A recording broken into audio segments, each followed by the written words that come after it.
Welcome back to Thor God of Thunder HD. So while Thor is traveling, Loki is consulting with the current ruler of Vanheim, another character from the comic, Ulik. Ulik, I've come Ulik, to bargain. Lord of... You want to leave? Yeah, it's come to bargain. I need my brother entertained for a while. Is that fancy word for you want him killed? Those idiots never could. No, I'm pretty sure Loki knows that Ulik is no match for Thor. I use Frost Grinder to bring. Besides, what fun is tricking people if there's no Thor to try and stop it? That's as big as a source of entertainment. You sure seem to want to kill Thor in the first movie. Then I bring Thor back to face the wrath of Asgard, while you, Lord Ulick, will at long last. That was just a phrase. So here's the deal. Ulik, much like the other trolls, he has been exiled here. This is not his natural place, So his desire is to use the Frost Grinder, which is the Bifrost equivalent of this world, in order to get back to his own. And Loki is presenting an opportunity to do that. So that's why he's going to be the major antagonist of this world. No, Thor. Vanheim... You are now on the 10th world. Vanheim is a very green world. There's a lot of jungle and forest-like elements to it. Though, yeah, Loki also described it a bit as a swamp, so I guess it makes sense. No. Why not call it Odenheim? You call everything else that. No. Yeah. In fact, you know that's the way. Yeah, that's my thing. All Odins across, the many descendants in that, we're all egotistical arseholes that called everything Odin. In any case, no wonder the kingdom's never really been fully at peace. Okay, I need to explain this. It's because the ruler of all them keeps fucking everything up. Okay, to explain this. Now, this particular mini sequence has you been trapped by having the plants attacking you, and it takes a lot of time to kill them, so I just need to speed things up again. And Crash Bandicoot music. For a second Might there, I as thought well. Specifically the game. remake version. Which one is it? The remake. The version. Insane Oh, Trilogy the version. Aku thing. Yeah, the invincibility one. Especially because I forgot to mention, the game has internal mini challenges, like destroy this specific number of enemies or collect these many things on this particular world. And if you And complete your main prize game, for doing so is... experience points that help you progress your skill tree. So there is usefulness in that, and they're not tied to your actual achievements. So, oh boy, here we go. You're about to see the enemies of the level. Again, Vanheim is a world in ruins governed by the trolls and their underlings, which are about to meet the Skraeling. Basically, reptilian people that scavenge sci-fi style weapons. Basically, Ratchet and Clank villains when you get down to it. They literally blow up their own kind just for fun. And their voice, by the way, their voice by Liam O'Brien. Just letting you know. Ah, good old Liam O'Brien. We was around here. We say it as Liam. Liam. Yeah. Do you do that also for Liam Neeson? Yeah, Liam Neeson. Tomato. Well, in our case, the tomato is right. Besides, there is no Y in Liam. Also, Dweebs, I don't know what to tell you because the way tomato or tomato is pronounced is the word equivalent in my country is completely and utterly different anyway, so I wouldn't be the first to judge that. But, no, that's the thing that they don't understand. They're literally called the Italian word, a single Italian word that can be translated as golden apple. That's the Wow, you guys must... tomatoes are fucking red or green. They're not golden. Do you guys really treasure tomatoes and consider them the gold of all fruits? I don't know. I will have to search the etymology for that. I mean, tomatoes are very good for you. I guess it may be deriving from the Latin name Solanum Lycopersicum, because sol means sun, so something like that, I suppose. Sun-dried tomatoes. Ah, sun-dried Possible. tomatoes. Those are great. Smack. Basically, the Skrellings are even more pathetic in the Frost Giant when you get down to it, because they don't even shoot you regular shot, not all the time, mind you. Most of them have grenade launchers, meaning that the things that they shot at you do not even stick to Thor, and they have an audible countdown where you need to get away from it in order to avoid the explosion. But it doesn't even have a bigger radius blast. So these things are super pathetic to kill. They're supposed to be more deadlier because their weapons are supposed to give greater damage, but with the way their AI is coded, they will take forever to fire the damn things. That too. So they're essentially glass cannons or glass speedsters without the speed necessary to justify their glass state. Mm-hmm. There we go. Moving on. Alright, now we're about to hear some lore about what was Vanheim and what we're supposed to do to get out of here, basically.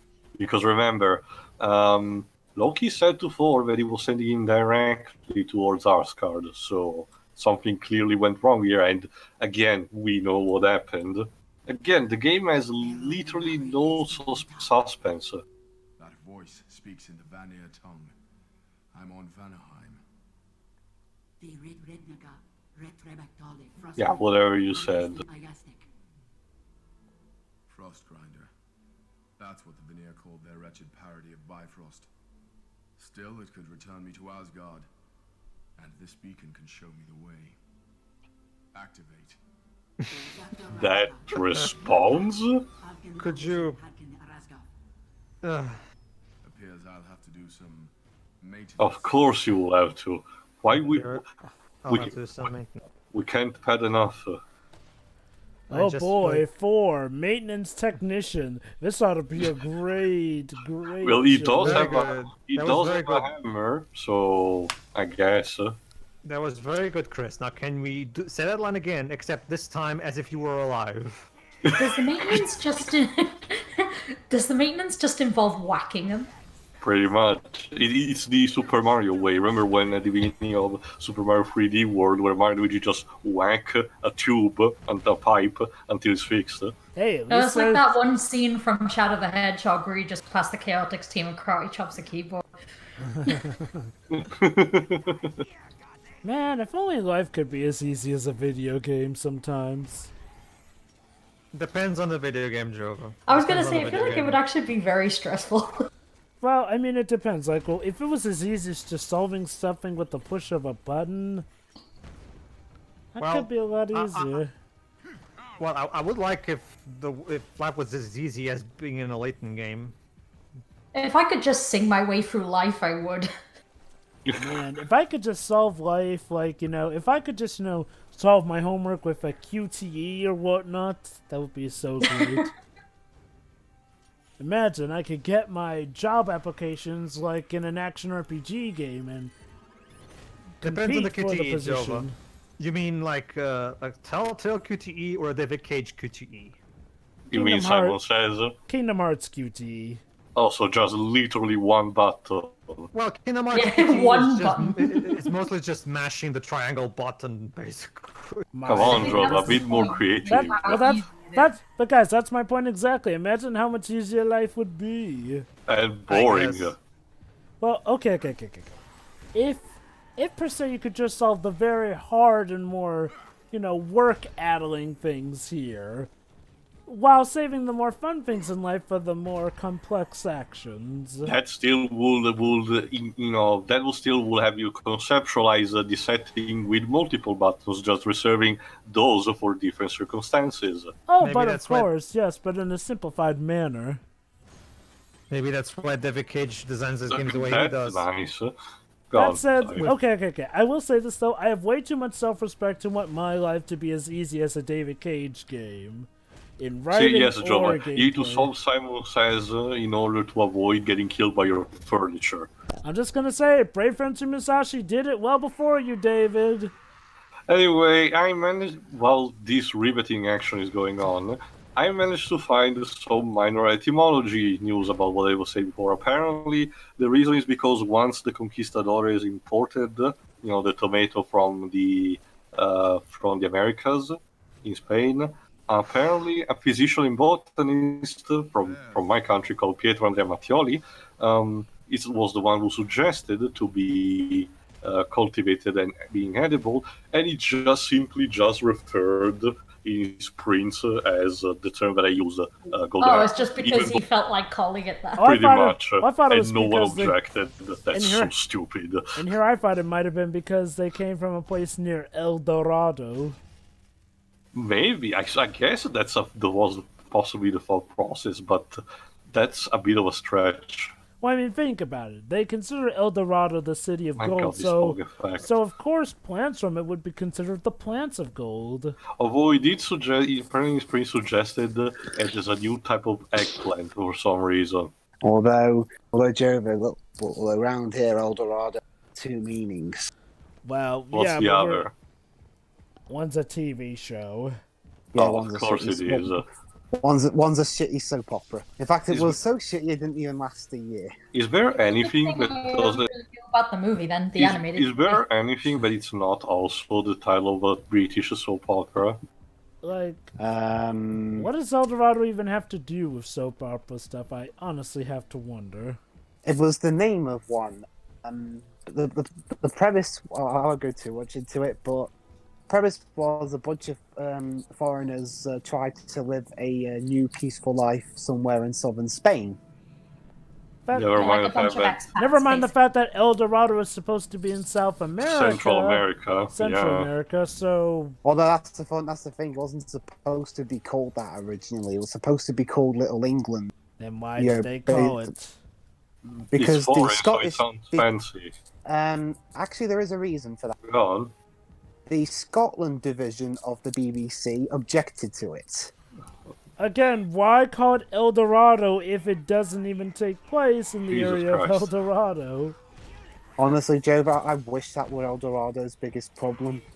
Let me guess. It's a terrible soap opera. We're supposed to feel sorry for certain Yes, it's characters, but they terrible. have not earned it whatsoever. Gotta be honest, Jova. I still Well, that's just struggle. soap operas in general. For the Yeah, most part. I'm sorry if I generalize, but I still have struggled to this day to find a soap opera that has actually some, I'll put- entertaining I don't value. know one. I I mean, don't know the- one. The three main noticeable problems were the storylines were at best and gross at worst. Oh the god, did we acting- have like We had like a 50-year-old man fall in love with like a 15-year-old or something. oh, and Like super common stuff for soap operas. Like The, Beautiful, I the- think, has at least 3 or 4 relationships that go The like acting that. was bad in some parts, even by soap opera standards. was there inbreeding too? Well, no, not really. And there was this, and another big problem. My God, the They have lighting. is that there were scenes in foreign languages with no subtitles. I Anyway- actually do. So go ahead. No, new enemy type, the trolls. They're basically more bulkier version of the frost giants that we fought in Evelheim. But again, at least there is some kind of variety here. The gimmick with them is that they can be grabbed only if they're stunned temporarily by your lightning powers. So basically do that, grab them, and their easy picking is gone.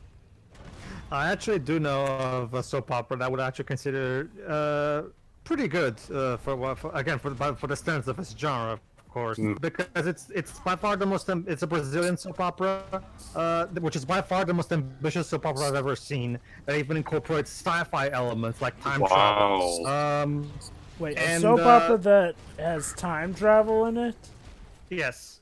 Is it a Portuguese one?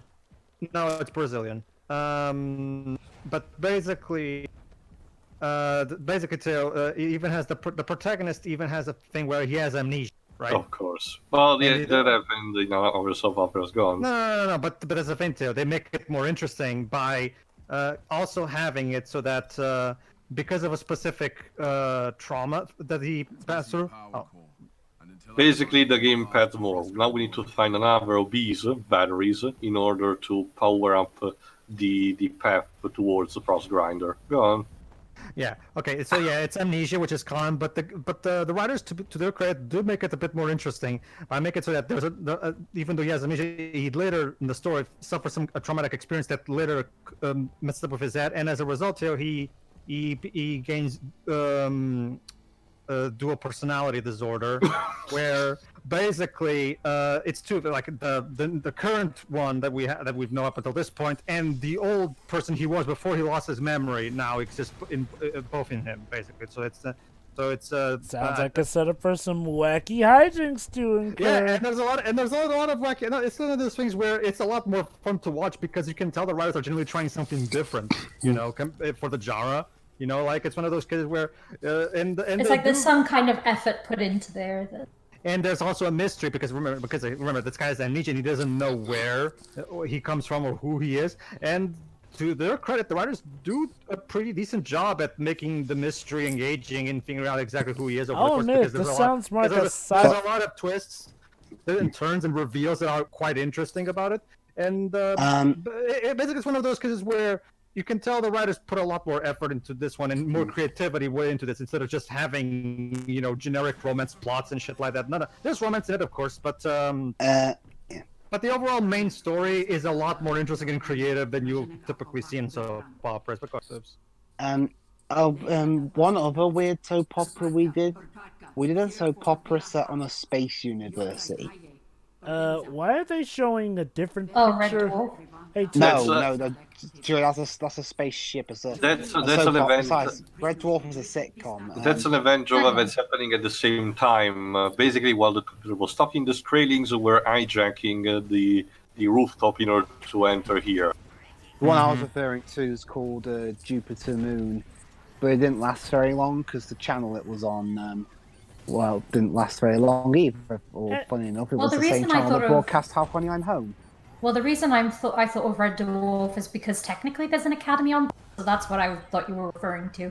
Anyway, Pedro, regarding the soap opera you were describing, that almost sounds more like a sci-fi mystery show than an actual soap opera. It is. Basically, the writer is a genuine nerd. For example, he makes Superman references. He makes it's much more written like an actual TV show than an actual soap opera. So what exactly makes it a soap opera, I must ask? Well, it's still technically one. It's still made under the same the studios that make soap operas. It still technically has all the tropes of a soap opera, like romance and stuff like that. I guess even the particular frame rate, quote unquote, now it's a show because soap opera have this weird presentation. The movie is the series is sped up each episode. You talk about the pacing, right? Well, no. He's talking about the how actual it's viewing. shot. For example, to keep in tune with this game, again, this game struggles with maintaining a frame rate that's stable. Yeah. No. The frame rate is similar to what you mentioned about the waterfall in that particular category. The technical aspects of the soap opera, again, by Brazilian soap opera standards. Because remember, this is a Brazilian soap, so obviously it has less. For a Brazilian soap opera, the production value is fine.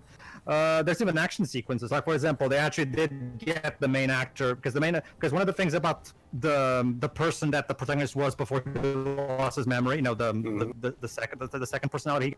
He was a martial artist who, think of him like Neo from the Matrix. He can do all that kung fu stuff and stuff like that. So they actually had the actor train and learn all those martial arts, so he could actually properly do the fighting scenes.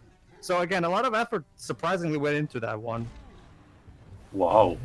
There's also car action sequences and For a soap opera, wow. it's also it's one thing that's great is the comedy, because like the jokes are simple. There's nothing like it's not so much because the writing is genius or anything. It's more so because the actors themselves have fantastic comedic timing, and they do a great job in selling every joke. Also, See, that's the Jovan. thing about... Sorry, oh, go sorry. on. No, go on, Shiro. No, I was just going to say, that's the thing, Pedro. All soap operas are completely miserable.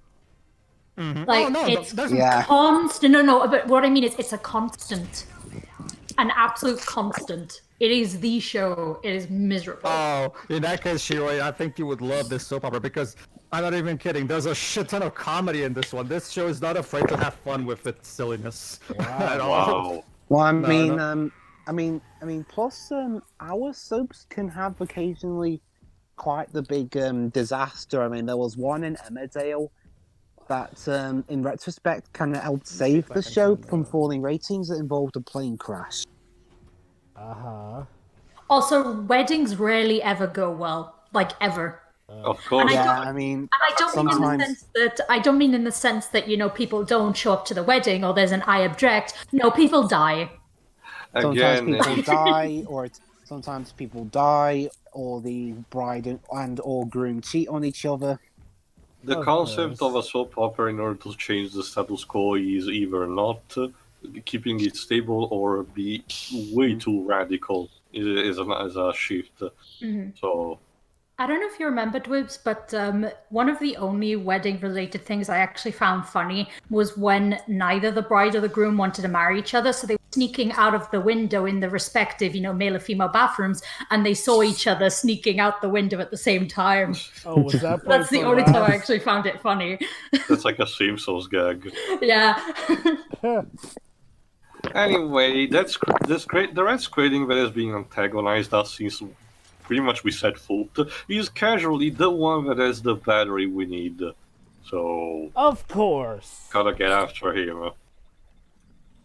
Big Skraelings as basically the Tusken Raiders from Star Wars. So this whole part has essentially just been us playing maintenance with a makeshift Bifrost. Pretty much. The good thing about it is that along the way we will get to our destination. So it's not like, oh, we should go, but then we need to fix it.